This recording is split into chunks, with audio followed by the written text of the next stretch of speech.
Alright guys, happy Monday. Hope you enjoyed your weekend. Our workouts for the week. First thing we're going to start off with, same warm-up we did last week, just a basic warm-up. I'm trying to keep the warm-ups as simple as possible while we're all quarantined. So easy, 2 to 3 minutes of cardio, run, row, or bike. And then when you get back in, 10 perfect stretch, 10 bootstraps, and 5 yoga push-ups. We'll move into our prime movements for today. The first one is going to be a couch stretch.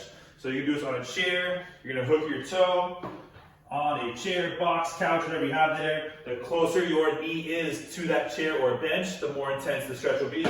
Other legs to the front here. Tuck the hips underneath, squeeze your glute, and try to open up the front of that hip. We're going to hold for 90 seconds on one side and then 90 seconds on the other. If this is too much discomfort, slide your knee further away from that bench and then tuck that hip underneath to really open up your hip flexors here. I don't want you guys leaning forward and turning off your hip flexors. 90-second couch stretch each side.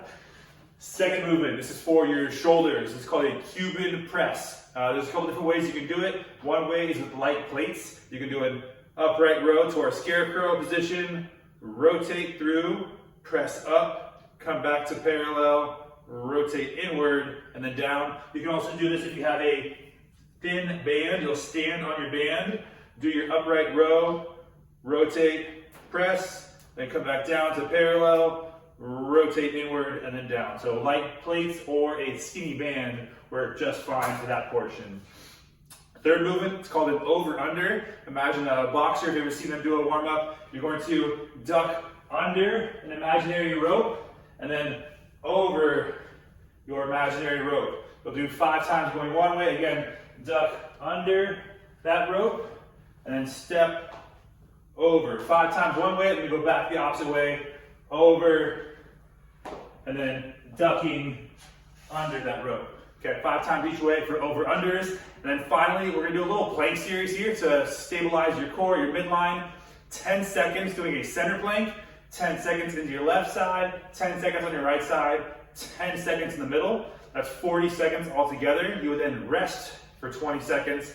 And at the top of the next minute, you'll do your next set. So 40 seconds of planks, rotating from center, left, right, center, 20 seconds to rest, and then repeating for 5 total sets. So look like this. You'll go from your center plank, hold for 10 seconds, immediately roll into your left side plank, hold for 10 seconds, rotate to the right side, hold for 10 seconds, back to the middle, hold for 10 seconds, rest for 20, and then repeat.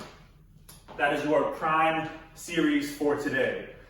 Strength, 2 movements. First one, my favorite, Bulgarian Split Squats. So it's kind of like that couch stretch setup. You have your back foot elevated here.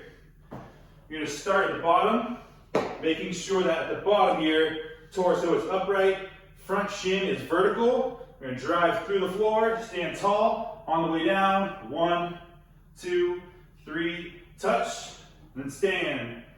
6 reps on one leg, rest 30 seconds to a minute, and then 6 reps on your other leg. We did these 2 Fridays ago after doing the workout Jackie. So we did 8 reps that time. If you know what weights you use, try to increase your weights a little bit if you're able to. 6 split squats per side. And then supinated-grip rows. So this is meant to be a barbell bent-over row with your palms facing away from you. Unlock the knees, back flat, row up to your belly button, squeezing the shoulders back, and then a 2-second tempo down, and back to the bottom. So you can do this with a barbell, kettlebells, dumbbell, or if you don't have those, you can also do a TRX or ring row. Same thing, but your palms facing away from you. That way when you're rowing, you're recruiting a different part of your shoulder when you're pulling to the top, okay? We're doing 8 reps, pull to the top, then a 2-count tempo on the way down for the rows. 5 sets through of that strength work. So 6 split squats per leg, 8 bent over rows, 5 rounds through of that. Your conditioning for today, short and sweet. The RX version is 2 rounds. You'll do a 50-calorie row and then 50 wall balls, rest 5 minutes, and then repeat, okay? 50-calorie row, 50 wall balls, rest 5 minutes, repeat. If you don't have a rower, you can run 600 to 800 meters. I want that run to be under 4 minutes. So if you know your run pace, if you can keep that 800 meter run under 4 minutes, go for that. If you know an 800 is going to take you longer than 4 minutes, run a 600 instead. Wall ball is the desired movement. If you don't have a wall ball, empty barbell thruster, light dumbbell thruster, or simply air squats will be totally effective as well if you're going fast. When you finish your wall balls, you'll rest for 5 minutes, do one more time through. Because it's a shorter workout, there's not as much volume, the goal here is to really push your pace. So run hard, knock out those wall balls, try to go unbroken if you can. Have a great workout, and I will see you guys tomorrow.